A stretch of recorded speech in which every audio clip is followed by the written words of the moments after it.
শ্যাম রাখবেন না কুল রাখবেন মোদি।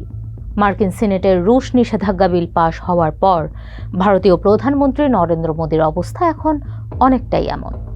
৮৬-১১ ভোটের বিশাল ব্যবধানে বিলটি পাশ হওয়ায় শীর্ষ ৫ রুশ জ্বালানি ক্রেতা দেশের উপর ১০০% শুল্ক আরোপের ক্ষমতা পেতে যাচ্ছেন মার্কিন প্রেসিডেন্ট ডোনাল্ড ট্রাম্প। আর এই খবরে রীতিমতো আকাশ ভেঙে পড়েছে মোদির মাথায়। কারণ রুশ তেলের অন্যতম প্রধান ক্রেতাই ভারত। এতদিন সস্তায় যে রুশ তেল আমদানি করেছে নয়াদিল্লি, এখন সেটি ওয়াশিংটনের সঙ্গে বাণিজ্য সংঘাতের কারণ হয়ে দাঁড়াচ্ছে। সংকট নিরসনে কার হাত ধরবেন মোদি, ট্রাম্প না পুতিন? চলুন ভূরাজনীতির জটিল হিসেব মেলানো যাক। সঙ্গে আছি আমি, বর্ণা দাস।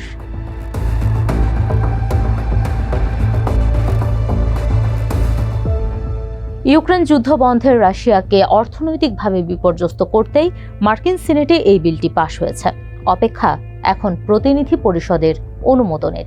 সেখানে বিলটি পাশ হলে রুশ কর্মকর্তাদের ওপর নিষেধাজ্ঞা আরোপের পাশাপাশি দেশটির শীর্ষ ৫ জ্বালানি ক্রেতা দেশের ওপর ১০০% শুল্ক আরোপের ক্ষমতা পাবেন ট্রাম্প।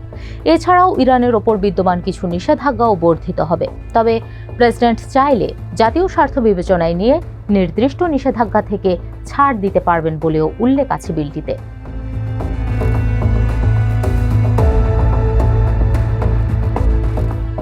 রুশ নিষেধাজ্ঞা বিলে ভারতের দুশ্চিন্তার কারণ হলো দিল্লির রুশ তেলের অন্যতম প্রধান ক্রেতা।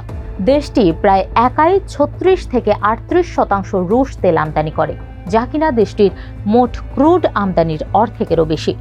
চলতি বছরের জুনে গড়ে প্রতিদিন প্রায় ২.৬ মিলিয়ন ব্যারেল অপরিশোধিত তেল আমদানি করেছে ভারত। মূলত ইউক্রেন যুদ্ধের জেরে পশ্চিমা নিষেধাজ্ঞার পর থেকেই রুশ তেল আমদানি ব্যাপক হারে বাড়িয়েছে ভারত। কিন্তু এখন রুশ নিষেধাজ্ঞা বিলের পর এটি হয়ে দাঁড়িয়েছে ওয়াশিংটনের সঙ্গে বাণিজ্যিক সংঘাতের অন্যতম কারণ।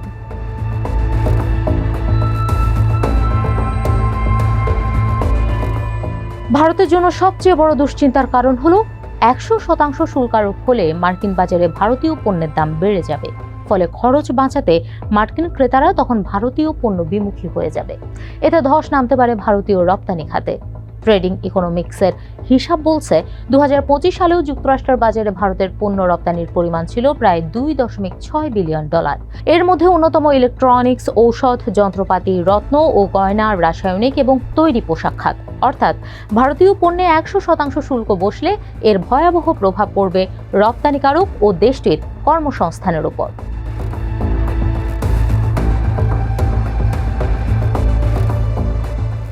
ভারত বিশ্বের অন্যতম বড় তেল আমদানিকারক। ২০২৩ সালে প্রতিদিন গড়ে প্রায় ৪.৬ মিলিয়ন ব্যারেল অপরিশোধিত তেল আমদানি করেছে নয়াদিল্লি, যার একটা উল্লেখযোগ্য অংশই রুশ তেল।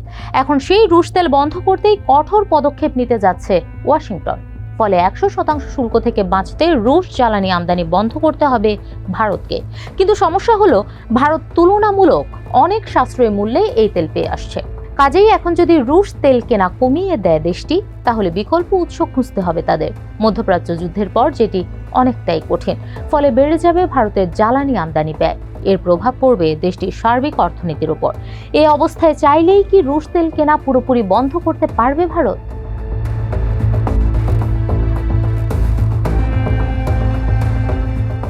শেষ পর্যন্ত যদি রাশিয়া নিষেধাজ্ঞা বিলটি পাশ হয়, তাহলে ভারতের সামনে কেবল ৩টি পথ খোলা থাকবে। ১. রাশিয়া থেকে তেল কেনা কমিয়ে যুক্তরাষ্ট্র, মধ্যপ্রাচ্য, আফ্রিকা বা লাতিন আমেরিকার মতো বিকল্প উৎস থেকে আমদানি বাড়ানো। ২. রুশ তেল কেনা অব্যাহত রেখে যুক্তরাষ্ট্রের সঙ্গে আলোচনার মাধ্যমে শুল্কের ছাড় আদায়ের চেষ্টা। ৩.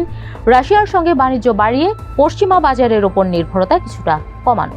কিন্তু তৃতীয় পথটি মোটেও সহজ হওয়ার কথা নয় নয়াদিল্লির জন্য, কারণ এই মুহূর্তে ভারতের সবচেয়ে গুরুত্বপূর্ণ রপ্তানি বাজারগুলোর একটি যুক্তরাষ্ট্র। তাছাড়া রুশ তেলের প্রশ্নটি এখন আর শুধু মস্কো নয়াদিল্লির সম্পর্কের বিষয় নয়, এর সঙ্গে জড়িয়ে আছে বহু অর্থনৈতিক ও ভূরাজনৈতিক সমীকরণ।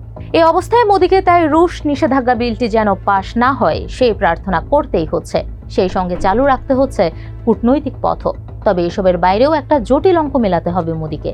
সস্তায় রুশ তেল কেনা নাকি মার্কিন বাজার ধরে রাখা, কোনটি লাভজনক? এই হিসাব যত দ্রুত মেলাবেন মোদি, ততই মঙ্গল।